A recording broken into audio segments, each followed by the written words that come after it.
Assalamualaikum warahmatullahi wabarakatuh. Bismillah walhamdulillah. Wassalatu wassalamu ala rasulillah Sayyidina wa maulana Muhammad ibn Abdullah wa ala alihi wa sahbihi wa man walah wa la hawla wa la quwata illa billah. Amma ba'd, alhamdulillah kembali dipertemukan oleh Allah subhanahu wa ta'ala dalam majelis ilmu. Mudah-mudahan apa yang kita usahakan pada malam hari ini diridhai oleh Allah subhanahu wa ta'ala. Amin Allahumma amin Allahumma amin. Hadirin hadirat rahimakumullah, di pertemuan yang terakhir kita sudah membahas tentang rawatibus shalah, salat sunnah yang mengikuti atau mengiringi salat fardu, atau dalam bahasa kita sehari-hari itu salat qobliyah dan ba'diyah. Ini sudah kita jelaskan.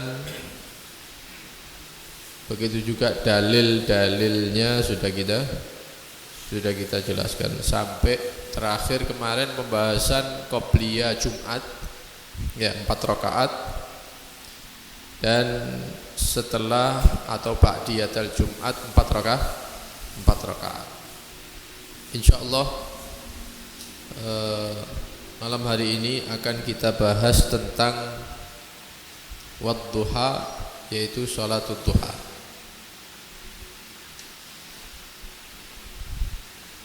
Dikatakan oleh beliau bahwa sholat rawatib, sholat duha, begitu juga sholat-sholat sunnah yang lain seperti sholat tarawih ya, ini adalah sholat sunnah yang memiliki keutamaan dan memiliki pahala yang besar yang disediakan oleh Allah subhanahu wa ta'ala. Yang kita akan bahas pada malam hari ini yaitu sholatul duha. Dikatakan oleh para ulama, kemudian di antara sholat sunnah yang dianjurkan yaitu sholatul duha. Paling singkatnya sholat duha atau paling sedikitnya sholat duha ini adalah 2 rakaat. Kemudian kalau ingin menambah bisa 4 rakaat, kemudian 6, dan paling banyaknya 8 rakaat. Walaupun sebagian ulama berpendapat bahwa paling banyaknya sholat duha itu 12. Ya, sebagian mengatakan sholat duha itu paling banyak 12. Ala kulli hal, mana yang lebih afdal, mana yang lebih utama kalau mau melaksanakan sholat duha yang banyak 12 atau 8, maka ulama mengatakan tetap yang paling afdal adalah sholat duha 8 rakaat setiap harinya. Nah. Wa yusallimu min kulli rak'atain, disunnahkan bagi yang ingin melaksanakan sholat duha, sunnah untuk salam setiap 2 rakaat. Jadi 2 rakaat salam, kalau mau nambah berdiri lagi 2 rakaat kemudian salam lagi, sunnah. Nah, bagaimana kalau mau digabung, misalnya 4 rakaat langsung 1 salam juga boleh. Tapi sunnahnya 2 ya, 2 rakaat, 2 rakaat. Pakai tasyahud awal apa enggak kalau digabung? Hah?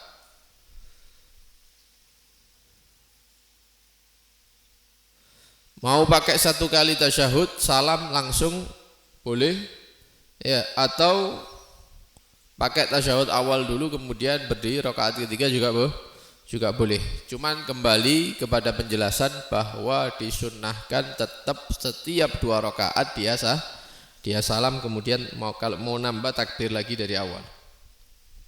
Nah, ini yang pertama berkaitan dengan jumlah rakaat dari sholat duha.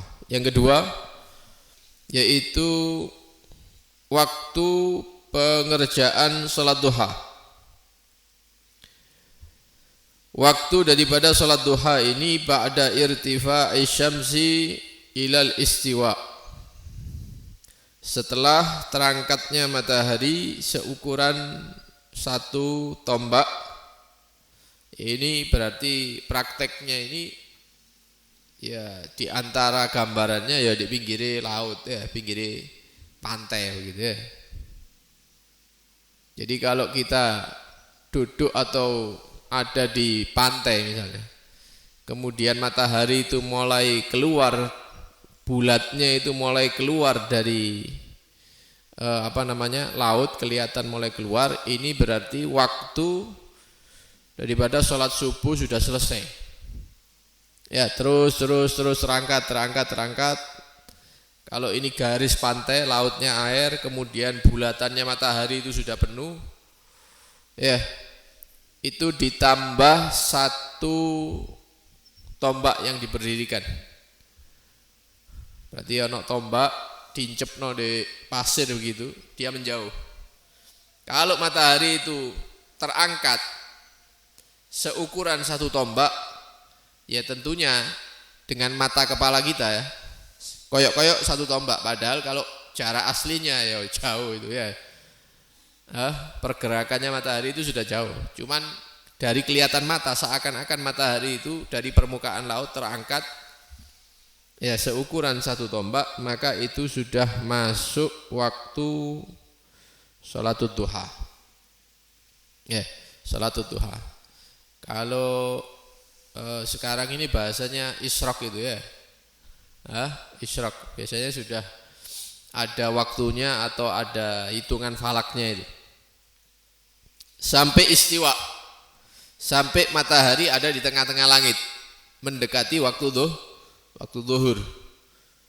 Ya, jadi kalau kita misalnya lupa tidak sholat duha, kemudian jam 11 lewat, itu masih ada waktunya. Ya, karena waktu daripada sholat duha ini sampai matahari ada di tengah-tengah langit, pas ada di tengah, istiwa.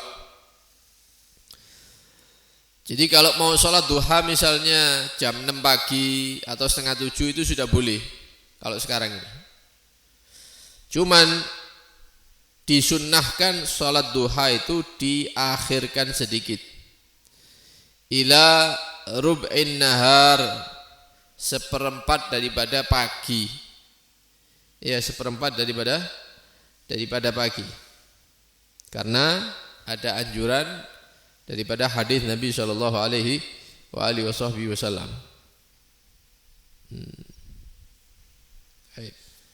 Berarti kalau hitungan sekarang ini sholat duha waktu yang paling afdal itu ya 8:30 itu ya, jam 8 lewat 8:30 itu waktu paling afdal melakukan sholat duha. Baik. Yang kedua waktunya. Sekarang yang ketiga. Apa yang dibaca ketika kita sholat duha? Surat apa yang dianjurkan dibaca ketika kita sholat duha? Yang pertama dianjurkan setelah kita membaca surat Al-Fatihah, dianjurkan untuk membaca surat Asy-Syams. Wasyamsi wa duhaha wal qamari idza talaha wan nahari idza jallaha wal laili idza yaghshaha sampai akhir. Ya. Nek ndak apal maca ndak apa-apa. Ya. Mungkin ada Quran sing iso dikesak itu ya. Ditandai dulu, nanti ketika waladhdallin amin dikeluarkan Qurannya dibaca. Atau Quran dibuka ditaruh di dampar. Insyaallah nanti sholat mungkin 2 minggu 3 minggu hafal-hafal dewe nanti. Asy-Syams itu ya. Kalau kita mau mempraktekkan yang diajarkan oleh Nabi Shallallahu Alaihi Wasallam. Kemudian rakaat kedua setelah Fatihah dianjurkan membaca surat Ad-Duha. Wad-Duha apal kabeh kalau Wad-Duha ya. Asy-Syams ada yang apal ada yang enggak. Ya boleh membaca nanti lama-lama apal itu.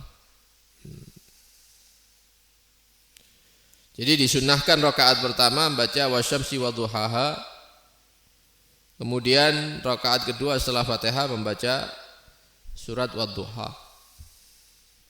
Atau kalau misalnya kita lagi terburu-buru ke susu ya, wasyamsi ini agak lama misalnya, kemudian wadduha juga lumayan makan waktu, ini selak keretanya berangkat misalnya ya, masih menyempet no sholat duha, maka kalau tidak bisa membaca asyams dan ad-duha dianjurkan membaca qul ya ayyuhal kafirun rakaat pertama, rakaat kedua setelah Fatihah suratul Ikhlas qul huwallahu ahad ya, qul huwallahu ahad.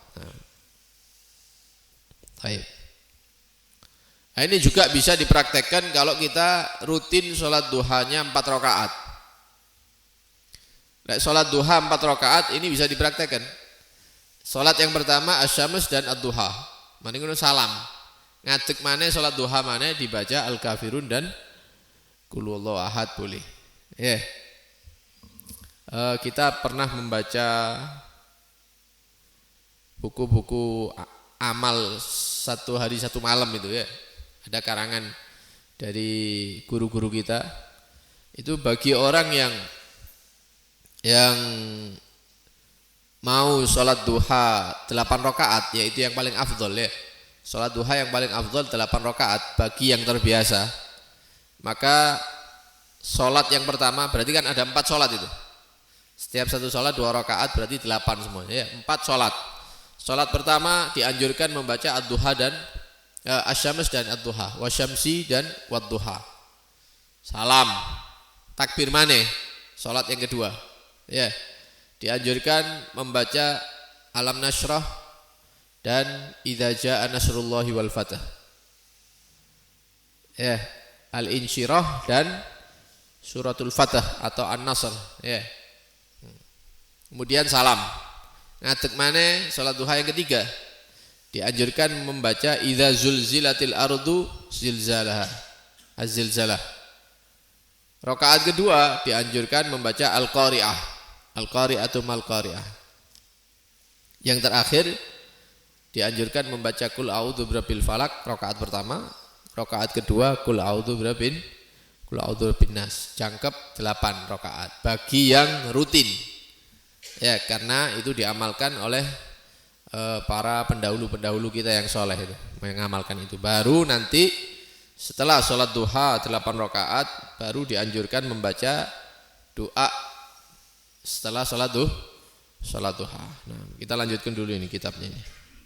Nah, setelah melaksanakan sholat duha ini, maka yang terakhir yaitu anjuran untuk membaca doa. Ya, doa setelah sholat duha. Apa doanya?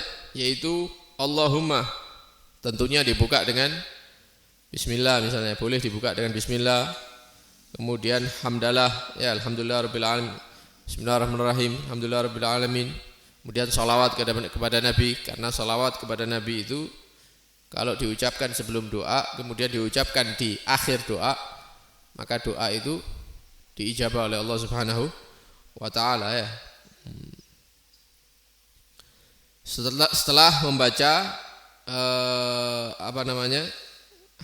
bismillah, hamdalah, shalah ala nabi sallallahu alaihi wasallam, dianjurkan membaca doanya duha. Allahumma inna duha duhauk wal bahaa bahauk wal ismata ismatuk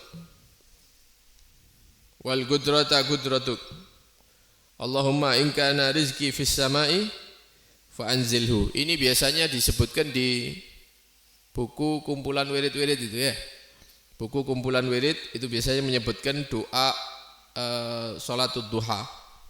Nah, ini bisa dipraktekkan. Kita artikan aja, mungkin antum nanti nemu buku wirid yang tidak ada artinya, supaya ingatlah ya artinya sedikit, maknanya sedikit-sedikit.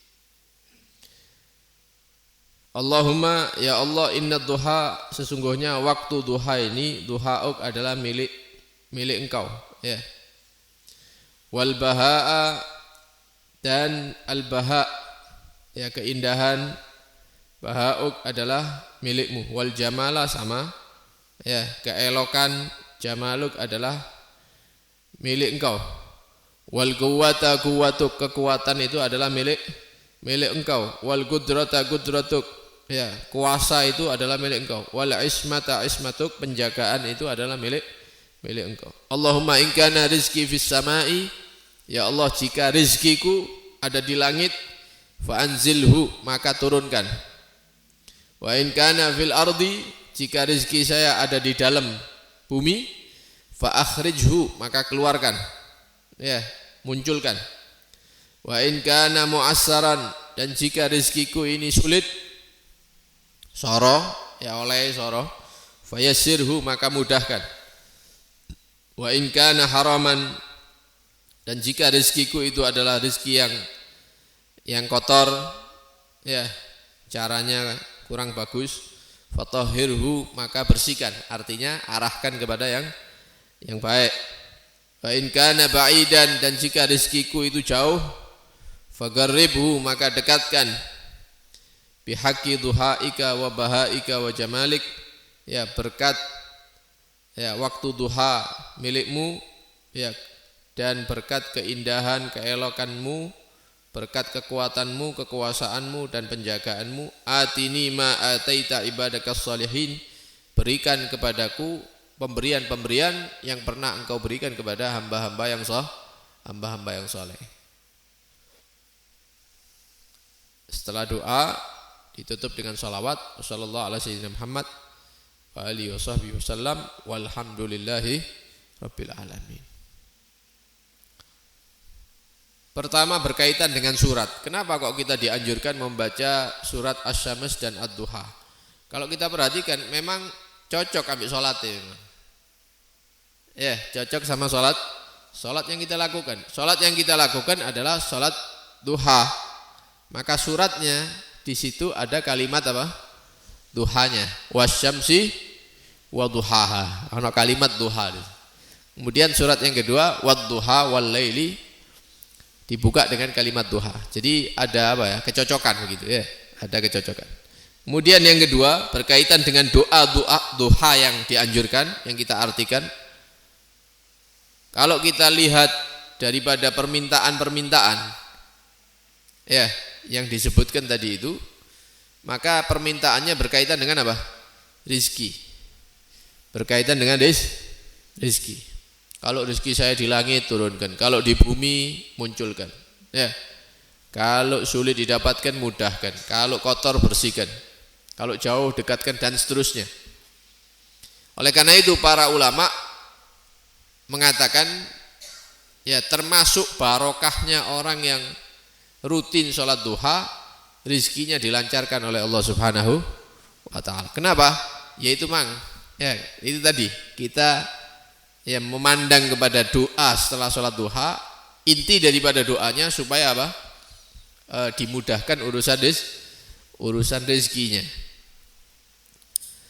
Karena itu ada perkataan yang sering kita dengar, ya, tidak tahu itu apa perkataannya, itu hadis, ya, atau perkataan sahabat atau para ulama yang mengatakan la fagra ma'ad duha wala ghina ma'az zina. Orang kalau rutin sholat duha, dia tidak akan fakir. Pasti ono air rezeki. Dan tidak akan kaya orang yang melakukan perzinaan. La fagra ma'ad duha wala ghina ma'az zina. Barang siapa yang rutin sholat duha, maka insya Allah di antara manfaatnya, rezekinya akan dilancarkan oleh Allah Subhanahu wa ta'ala. Ya, ini amalannya wong biyen-biyen. Amalannya orang dulu-dulu, orang tua kita dulu itu, ya kerja, tapi juga dibantu dengan hal-hal yang seperti ini, ya, dengan taat, ya, tidak turu subuh, ya, tidak tidur setelah subuh. Itu orang dulu-dulu tidak ada yang tidur setelah subuh. Ya wong saiki ae mari sholat subuh turu kabeh, ya. Akhirnya rezekine seret. Rezekine seret. Bapake dulu sawahnya banyak, anaknya bagian ngedol sawah. Ya mari subuh turu. Wayahe rezeki dibagi dia tidur. Ya. Kemudian amalnya mereka juga apa? Salat duha rutin. Bukan berharap harta, bukan. Ya niatnya ibadah, taat kepada Allah, menjalankan sunnahnya Nabi. Ya di antara manfaatnya kata para ulama dan doa yang dipanjatkan juga melancarkan rezeki. Juga mereka itu setiap sore membaca surat apa? Suratul Waqiah. Setiap hari itu membaca suratul Waqiah. Makanya makmur orang dulu. Ya walaupun tidak ada titele. Ya SD tidak lulus. Ya. Tapi Masya Allah rezeki ini lancar, bisa beli sapi, bisa beli sawah, beli tanah, beli ini, beli itu. Ya, yang sekarang S1 telecehan tapi tidak ada kerjaan. S2 ya tidak punya, rezekinya seret, bingung mau kemana. Orang dulu tidak ada titelnya tapi rezekinya lancar. Karena itu boleh kita usaha, ya kerja dan lain-lain, cuman dibarengi dengan taat. Ya, wa may yattaqillaha yaj'al lahu makhrajan wa yarzuqhu min haitsu la yahtasib. Orang yang takwa kepada Allah, maka setiap kesulitan akan diberikan jalan keluar oleh Allah Subhanahu wa taala, dan dia akan diberikan rizki dari arah yang dia tidak sangka. Ya. Ngejer sing iki diusahno ndak mari-mari. Ternyata yang dianggap wis ndak ono kabare, moro-moro dadi misalnya. Subhanallah. Kenapa? Karena takwa kepada Allah Subhanahu wa taala.